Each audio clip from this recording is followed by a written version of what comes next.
This is the part of emergency nursing. So, masyadong mahaba yung So, tapos na tayo sa airway, tapos na tayo sa breathing. Ngayon, let's focus on the circulation muna. Kasi ABCD, di ba? Circulation. So, meron tayong tatlong classifications. Our first one is, ang pinaka-common dito na problems ng pasyente na may problems sa circulation is yung shock. Oh, sorry, no? Pagpasensya niyo na ako if mali mga spelling ko. Alam ko nung mali yung spelling ko. Nare-realize ko. Kasi, anong oras na ba? 12 na, oh. Pasensya naman kung may mga mali ako spelling dyan. Basta yun, shock. Shock is, ang ibig sabihin niya is inadequate tissue perfusion. So, tatlong words lang. Inadequate tissue perfusion. Kapag may ganun ka, meron ka ng possible na meron kang shock. So, may tatlong classification. So, natin, inadequate tissue. Yan yung shock. Tissue perfusion. Ibig sabihin ba, may hypoxia patient? Yes. Sabi ng lecture namin kanina, ang 3 words na pwede mag-define ng shock is inadequate tissue perfusion. So, yan, shock. Mayroon tatlong classification ng shock. Akala natin, diba, sobrang dami ng shock. So, kapag may exam, nanghula na lang tayo, ano yung shock dito? Neurogenic, anaphylactic, diba? Hula ka na. Pero actually, tatlo lang sila. 3 classifications. Classifica, ayan, diba? So, ulit na sa mga mali-spell. Classifications. Alam ko namang mali-spell ko, guys. Ayoko na nakikilig. Alam ba na, kontok na ako eh. Anyway, 3 classifications. So, meron tayong number 1 is hypovolemic shock. Hypovolemic. Siguro nalilinig nyo na dati. Kasi sikat to eh. Hypo, tachy-tachy. So, this is the most common type of shock. Siya yung most common. Tapos, problem nyo dito, di ba ang circulatory system natin, tatlo yan. Yung heart, yung blood vessels, at saka yung blood. So, dito, ang problema niya is yung heart. Problem, heart, yan, heart. Tapos, number 2 is, wait lang, due to heart yan, heart tuloy. Sa akin, guys. Hindi siya heart, actually. Sorry, sabog na. Low blood. Tama ba? Mababa yung blood ng patient, may hypovolemic shock. Yes, tama. Yung sinasabi kong heart kanina, cardiogenic yan. So, pasensya na, bogsa. Yan, type of shock. Tapos, mababa yung blood volume niya. Blood volume. Yan. Siya yung hypovolemic shock. Ang example niya is, example niya are, examples are, hemorrhage. Possible ba na dehydration? Possible. Hemorrhage, dehydration. Ano ba? Yan lang nalala ko eh, sorry. Pero sa ganun, hypovolemic shock, pag mababa yung blood volume ng pasyente, meron siyang, possible ba ng burn patient magkaroon ng hypovolemic shock? Yun nakalimutan ko. Burn patients. Tapos, cardiogenic. Bakit nagkakaroon ng hypovolemic shock ang pasyente na may burn? Di ba, ang patient na may burn, nagkakaroon siya ng fluid loss kasi yung mga fluid na nasa intravascular space, mag-move siya dun sa interstitial space. Nagkakaroon ng third spacing. Konti na ba yung plasma o yung fluid na nasa blood? Yes, konti na. Nagkakaroon kasi ng third spacing or edema. So, mukha siyang edematous, para siyang fluid volume excess, kung tingnan mo, di ba? Pero hindi. Fluid volume deficit ang meron ng pasyente na mayroong burn. So, possible mag-lead siya sa hypovolemic shock. Next is yung cardiogenic. Cardiogenic shock. And cardiogenic shock, from the word itself, cardio, ang problem niya is nasa heart. Kasi ang heart hindi nakakapag-produce ng enough inadequate yung cardiac output na nire-release ng heart. Bakit? Kasi ba, example nito, ang patient mo may MI. Ano ba most common site of MI? Di ba left ventricle? To be specific, left ventricle. Left anterior descending. Yan, left anterior. Basta yan. Lad yan eh. So, basta left siya. Maalala mo din yan sa amin. So, ayun. Left ventricle yung pinaka-common site ng MI, diba?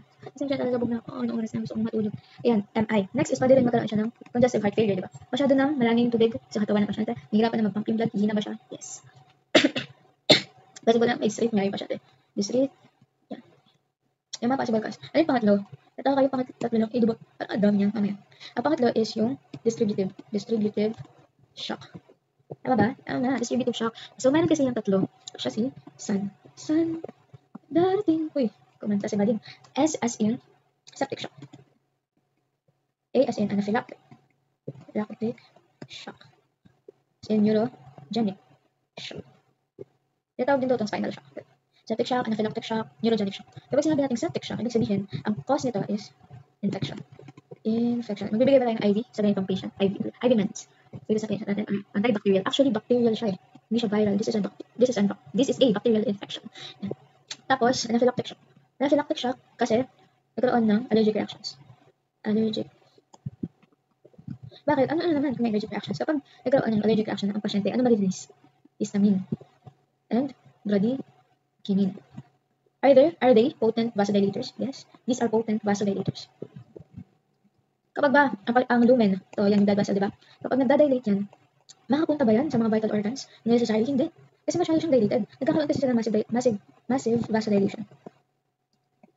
Nape-perfuse ba na maayos yung mga vital organs? No. Nagkakaroon ba ng inadequate tissue perfusion? Yes. So, possible na mag-lead siya sa shock. Neurogenic shock. Among all types of shock, ito yung hindi nakakapag-compensate. Bakit? Di ba ang brain natin siya, command center ng katawan natin? Yung brain can't compensate. Makikita pa natin dito sa hypovolemic shock. Nagko-compensate pa siya kasi meron siyang hypotachy-tachy. mababa yung BP ng pasyente. Para mag-compensate, tataas yung yung heart rate ng pasyente. Itataas niya yung respiratory rate ng pasyente to compensate. Dito, sa neurogenic shock, dahil brain na ang command center na yung may problema. Sa tingin niyo ba, makapag-compensate pa yung katawan? No, hindi na sila magko-compensate. Kaya ang meron sa kanila is hypobrady. Delikado ba to? Yes, delikado to. Ano ba ang main cause nito ng neurogenic shock? Ang number 1 cause talaga niyan is spinal cord injury. Pag nagka-spinal cord injury ka, possible may neurogenic shock pa. Kasi kapag neuro, CNS, di ba? Ano bang dalawang component ng CNS? Brain and spinal cord. So kapag may problema ka dyan, hindi makakapag-compensate yung brain. Tapos, next, let's tackle the 3 main shocks one by one. Number 1, hypovolemic shock. And number 1, hypovolemic shock. Diba sinabi ko dito, ang compensatory niya is hypo-tachycardia. Ano yung inverse? Ano yung parang kapalitan niya, yung kabaliktaran niya, I mean. Diba hyper?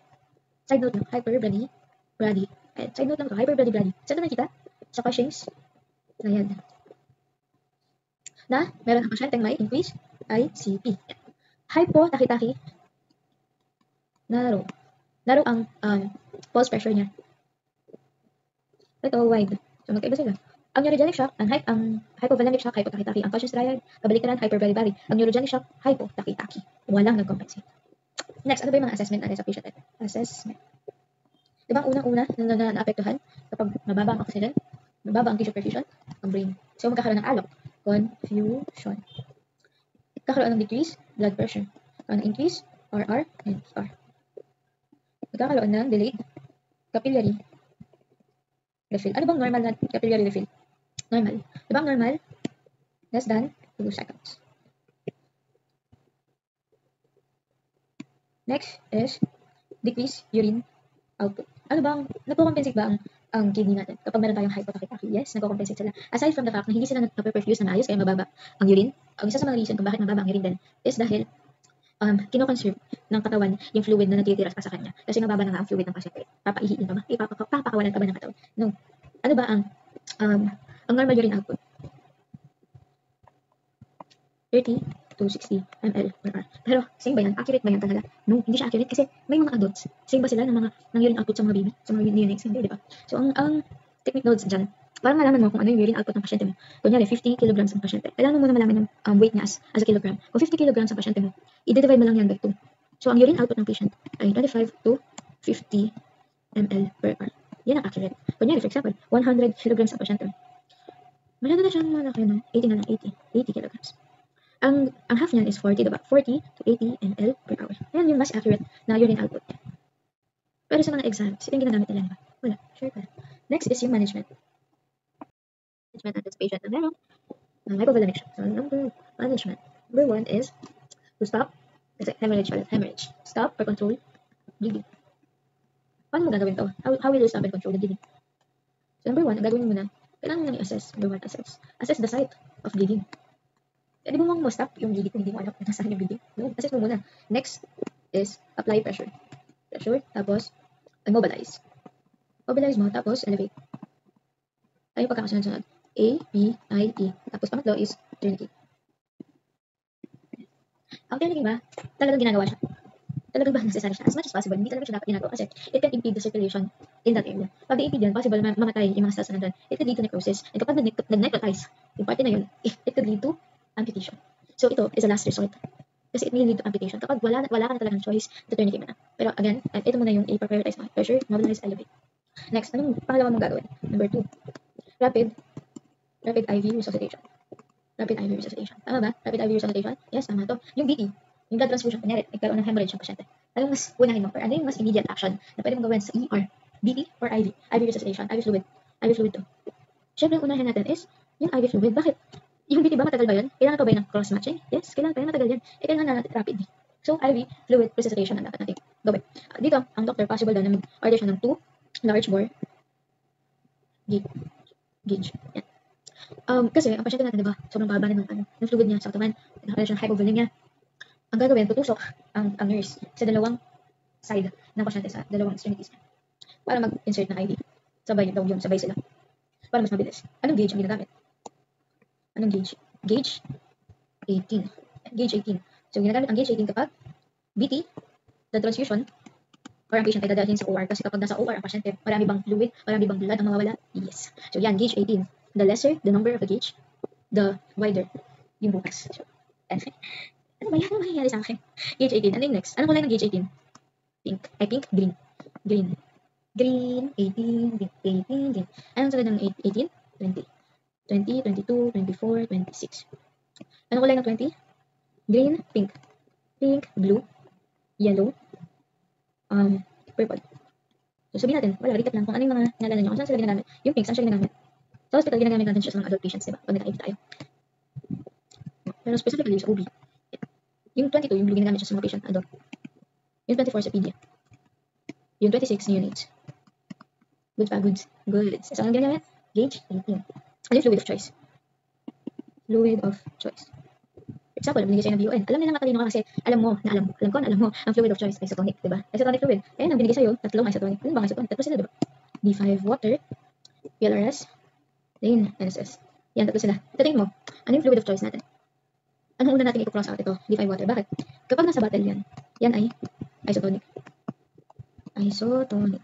Pero kapag na-infuse na yan, nagkakaroon na ng, nagiging hypotonic na siya. Bakit siya nagiging hypotonic? Ano to? Water. Ang dextrose ba, ano yan? Glucose, diba? Sugar. Kapag ang dextrose napunta sa blood vessels, ang magre-remain dyan is yung water. Tapos, mamametabolize yung dextrose. Yung sugar, mamametabolize siya. Ano matitira? Tubig. Ano mas marami? Ngayon, tubig. So, ano siya? Hindi na siya equal. Kakaroon na siya ng swelling. So, hypotonic na siya. Hindi na binigay. Renaissance or PLRS. Lugat kanina ay PLRS. Bakit? Kasi nag-treated during your solutions. Siya yung pinakamalapit dun sa osmolality ng blood. Tama ba? Siya yung pinakamalapit dun sa osmolality ng blood.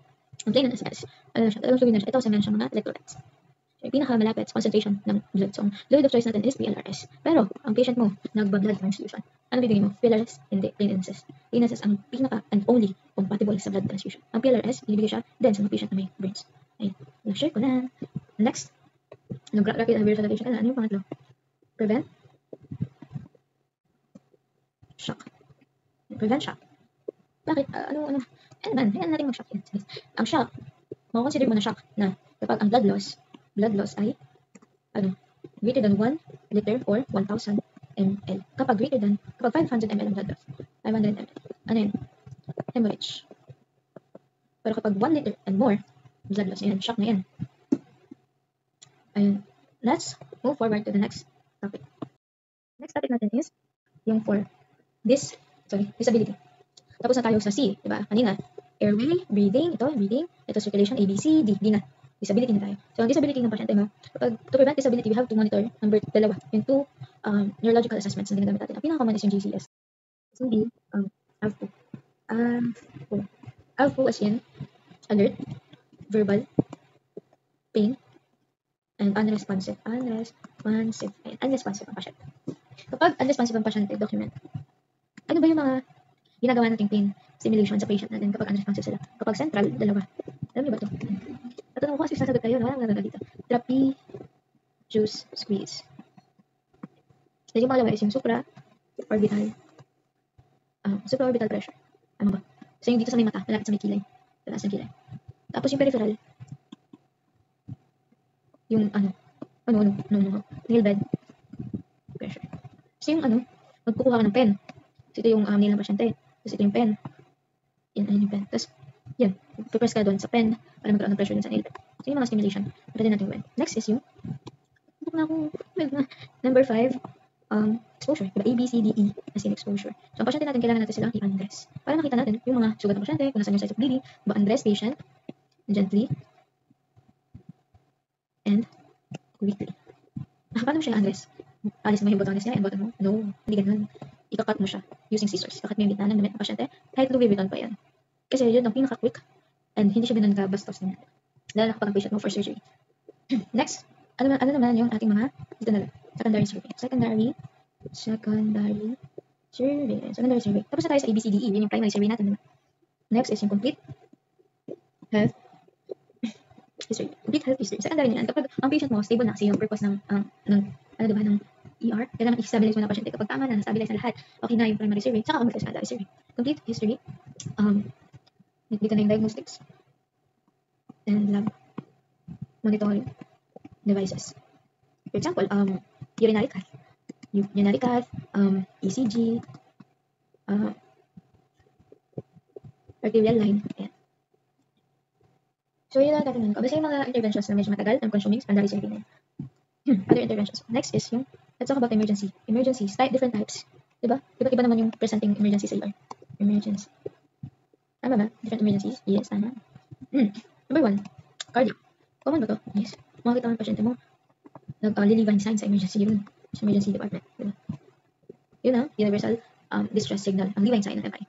So, cardiac emergency. Ano yung gagawin mo kapag ang patient mo nagkaroon ng cardiac problem? Assess mo muna ang pasyente mo kapag ang pasyente mo walang PR and walang RR. CPR.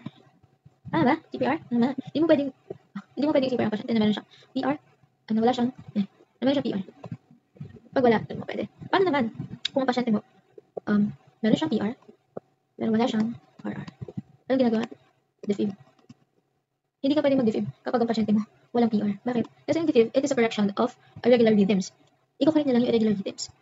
Ang tanong, may irregular rhythms ba dito? Wala. Kasi wala na siyang pulse rate, wala na rhythm. Kaya ang i-defib mo lang, yung may pulse rate pa. So ano ba yung mga shockable? Shockable. Dalawa lang actually. VFib, VTAC. Pulseless. Isa-stop na yung brain ko. Pulseless, VTAC. Tama ba? Ibig sabihin nun, paano siya naging pulseless? Pero may pulse rate, di ba? Medyo confusing. So, ang nangyari kasi dito, ang pasyente mo, sobrang bilis ng tibok ng puso niya. Meron siyang, for example, 250 beats per minute. Ayan, meron siyang 250 beats per minute. Nagkukontract siya. Yung heart mo, nagkukontract siya, pero weak. Tama ba? Sobrang bilis eh. Nagkukontract siya, pero weak. Ngayon, kapag weak ang contraction ng heart, sa tingin nyo, may enough cardiac output? Wala. Napaperfuse na maayos yung mga vital organs? Hindi. Itong pasyente, itong heart niya, itong extremities niya, dahil mabilis ang tibok ng puso, pero mahina, nakakaabot na dito yung blood flow? Hindi. So, nagkakaroon ba siya ng peripheral pulselessness? Yes, nagkakaroon siya ng peripheral pulselessness kasi hindi na umaabot dito ang blood flow dahil masyadong mabilis, pero mahina. Yun ang rationale. Next, let's talk about CPR. Very common. Pwede mo bang i-defib ang pasyente kapag wala kayong ECG monitoring? Pwede mo siyang i-defib? No, hindi mo siya pwede i-defib. O pwede mo lang gawin sa kanya CPR. Regardless kung may pulse rate o wala. CPR. Kasi hindi mo alam. Hindi mo alam, wala kayong ECG monitoring. So, anong gagawin sa pasyente? CPR. Yan sinabi sa amin. So, yan ang sinasabi ko sa'yo. Ano ba yung, diba? Ito yung CPR, diba? Ano ba dapat natin tandaan sa CPR? Kasi madalas tinatanong ito eh. Diba? Ano yung compression rate ng pasyente? Compression rate. Ang compression rate nito is, ang compression rate niya ay 100 to 120 beats per minute. Dapat mas marami siya, doon siya tinitibok ng puso mo. Kaya ka na nagko-compress eh. Next, compression, tapos vent. So, ano yung compression and vent niya? 30 compression is to 2. 30 is to 2 breaths. Yan. 2 na naman. Next, depth. Gaano ba kalalim? For sure, alam mo na. 2 inches. Next, check pulse. Kailan tuwing kailan? Check pulse every 2 minutes. Diba? Nakikita mo na. Next, rotate. Siyempre, mapapagod ka nito, diba? Kailangan mo magkaroon ng partner dito. Rotate, compression. Every 2 minutes. Every 2 minutes. Next is allow. Lastly, dapat i-allow natin yung allow full chest recoil. Yan. Between compressions. Ano papansin mo dito? Meron siyang 2. So, kapag ang tanong for board exam ay about CPR, always remember na ang answer ay meron 2. Number 2. Ayan. Next, tapos na tayo sa cardiac emergency. Number 1 to. Let's move on to number 2. Ano number 2 natin? Environmental emergency. Tama ba? Tama. Antok na ako, guys. Environmental emergency. So, ano ba environmental emergency natin? Meron tayo ditong heat stroke. Common ba to sa Philippines? Heat stroke versus hypothermia. Common ba to sa Philippines? Yes, guys. Common to. Itong pinaka-common na heat-induced illness. Diba? So, anong problem natin dito? Heat stroke. Ang problem natin dito is nagkakaroon ng failure of thermoregulation. Nalala nyo ba? Sinabi ko ito sa mga video ko. Thermoregulation, sino ang responsible dyan? Hypothalamus. So, may problem sa hypothalamus. Nagkakaroon ng impaired thermoregulation ang pasyente natin. Again, siya yung pinaka-serious heat-induced illness. Actually, associated din siya sa dehydration. Dehydration. So, nice. Ano yung mga signs and symptoms? Signs and symptoms ng pasyente mo na merong heat stroke. Number 1 is CNS problem. CNS dysfunction. Yun na. As example, confusion, diba? Sinabi confusion, dizziness, coma. Pwede ba? Pwede. Seizure? Pwede. Yes. Diba mga pasyente natin ng mga pediat, kakalas ng febrile seizure? Yes, pwede. Next, mataas ang ating temperature. Paano masasabi na heat stroke na? Kapag ang temperature mo ay greater than 40.5. Equal or greater than 40.5 degrees Celsius. Tapos, magkakaroon tayo ng hot, dry skin. Meron siyang anhydrosis. Ay, bakit meron siyang dry skin? Mainit na ang pasyente. Balikan natin, anong problem niya? Hypothalamic. Sinasabi ko na kapag ang brain may problema sa brain, hindi nakakapag-compensate ang katawan. Hindi siya magkakaroon ng moist skin, hindi siya magkakaroon ng perspiration, kasi may problema siya sa brain, hindi siya nakakompensate, nagkakaroon siya ng anhydrosis. Ayun. So, ang pasyente natin, meron siyang hypotachy kasi related siya sa dehydration, diba? Hypotachy. Meron siyang hypotachy. Pag-usapan namin natin kasi management ng pasyente natin na mayroong heat stroke. So, ano natin gagawin natin? Siyempre, ang pinakagoal natin is pababain yung temperature ng pasyente natin, diba? Tama. Management. Number 1 is remove patient's clothing. Tama ba to? Tama to, guys. Ang gagawin mo dito, papalitan mo siya ng light, loose clothing. Tama? Light, loose clothing lang. Number 2, kailangan mong pababain yung core body temp ng pasyente natin. By ilang degrees? Diba 40.5 siya? 39 actually. 39 degrees Celsius within 1 hour. Dapat mapababa natin yan within 1 hour. Kasi pag hindi, possible magkaroon ng seizure pasyente, diba? So, paano natin mapapababa? There are different methods. Ano yung kilala natin? PSB, tepid sponge bath. Pangalawa is, pwede tayo maglagay ng ice. Ice into the groin, axilla, and neck. So, pagkakaalala ko neck. Let's see the picture. Ano ba may picture ako neck? Ito yan. Kita nyo ba? Pwede ba tayo maglagay ng ice? Yes, pwede tayo maglagay. Bakit dito natin nilalagay? Kasi ang mga parts na yan ay highly vascularized. Maraming blood vessels yan. So, kailangan. Mainit dyan, blood vessels yan. Kailangan palamigin. Next, diba? Cooling blanket. Next, number 4, immersion to cold water bath. This would actually increase the heat loss. Increase the heat loss by 25%. Tama ba? Tama. Ano pinaka-effective sa kanila? Ito, immersion to cold water. So, pwede mo bang paliguan ng pasyente kapag sobrang init niya? Pwede. Next, let's talk about hypothermia. Yun yung versus niya. Palaban niya. Kabaligtaran niya. Next, hypothermia. Ano ba? Hypothermia? Tama. So, ano gagawin natin dito? Ano bang hypothermia? Ano masasabi ang patient may hypothermia kapag ang temperature niya ay 35 degrees Celsius or less? Tama ba? Tama. Loss. Ano problem niya? Loss of, parang katayo lang din sa heat stroke. Thermodynamic. Ngayon, short facto tayo dito. Ito, maayos yung thermoreg ng pasyente. Ang mga blood vessels niya ba ay magbabasok on strict? Yes, di ba? Normally, ang blood vessels magbabasok on strict naman talaga. Kasi, doon magkakaroon ng increased pressure kapag malakas yung dali na ito. May increased pressure, napag-perfuse na maayos yung mga vital organs, di ba? So, meron tayong vasoconstriction. Dito, kapag intact yung thermoregulation mo, may vasoconstriction ka. And meron kang shivering. Tama ba? Kasi kapag ang patient mo, sobrang nilalamig siya, anong ginagawa ng katawan niya? Nagko-compensate siya, di ba? Alam yung friction? Parang dito, nag-shiver yung pasyente para mapataas or para maiwasan yung blood loss. Yung heat loss, pinapataas niya kasi yung heat production ng katawan. So, nag-shiver siya. It increases heat of the patient. Heat production. So, this is a compensatory mechanism. Vasoconstriction. Ngayon, kapag may vasoconstriction, may increased perfusion. Tama? Ngayon, may problema ka. Ang pasyente mo, nilalamig. Cold. May thermoregulation? Wala. May vasoconstriction? Wala. May shivering? Wala. May lead to hypothermia. Tama? Hypothermia. Tapos, ang pasyente mo, kung may hypothermia, since wala ng perfusion, possible na magkaroon ng multi-organ failure. Kapag may multi-organ failure, ang unang maapektuhan, brain, di ba? Nakakainis. Dysfunction. And cardiac dysfunction. Cardiac and brain dysfunction. Tama? So, number 1, kapag ang patient mo may brain dysfunction, ano makikita mo sa kanya? Alok, di ba? Confusion. Number 2, dizziness. Pwede bang disorientation? Yes, pwede. Basta alok. Tapos, ngayon, ang pasyente mo, nagkakaroon siya ng cardiac, cold-induced cardiac dysrhythmia. Tama ba? Tama. Ang tumadaloy na dugo sa iyong puso ay malamig. Ano pwede mangyari sa pasyente? Mababa yung heart rate niya. Mababa yung heart rate niya, mababa yung PR niya. RR pa tayo. Dahil dyan, magkakaroon siya na hypoxia. Kasi hindi siya makapag-contract na ayos pag malamig yung blood na dumadaloy sa puso niya, diba? Sa puso mo. Kapag may hypoxia ang pasyente, magta-try mag-compensate ng katawan. Magkakaroon ng anaerobic met. Kapag may hypoxia, magkakaroon ng anaerobic metabolism. Pero yung metabolism hindi nangangailangan ng oxygen kasi mababa na oxygen ba. Kaya ang problema dito, it will lead to metabolic lactic acid. And it will ultimately lead to acidosis, diba? Sa katawan. Magiging acidic ang dugo. So, ang management natin sa patient na merong hypothermia ay, number 1, warm IV. Sa mga hospital, merong ganito, yung parang warmer siya. So, tawag doon, basta warmer siya. Nag-warm siya ng mga blankets siya na IV. Papunta sa OR. Ano sinawag? I can't remember, pero, ayun. Tapos, kailangan natin magbigay ng administer drug. What type of drug? Inotropic drug. Inotropic drug kasi tataas yung cardiac output ng pasyente. Ano pinagkaiba ng inotropic sa chronotropic? Tandaan niyo, ang chrono ibig sabihin time. So kapag chronotropic, pinapataas niya yung heart rate, yung bilis ng tibok ng puso. Kapag inotropic, ang pinapataas niya is yung strength ng contractility. Yan yung pinapataas niya. Magkaiba sila. Bakit hindi nila mataas parehas? Kasi kahit naman mabilis yung tibok ng puso, pero mahina siya, nonsense. Kaya dapat kahit mabagal ang tibok ng puso, basta malakas, tataas yung cardiac output. Right? Am I right? Yes. The next, warm humidifier.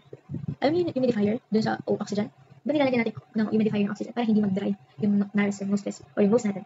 Para hindi siya mag-dry yung pose na, di ba? So, binigyan natin yung warm humidifier. Next, sodium bicarb. Bakit? Ang sodium bicarb ba? Ano yan? Alkalinic or acidotic? Base ba yan? Or acid? Base to. So, dineutralize niya itong acid na piniproduce. Nakakatawa na sa kanya sa tuloy.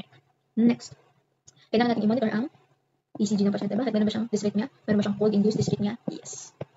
So, it's 1:14.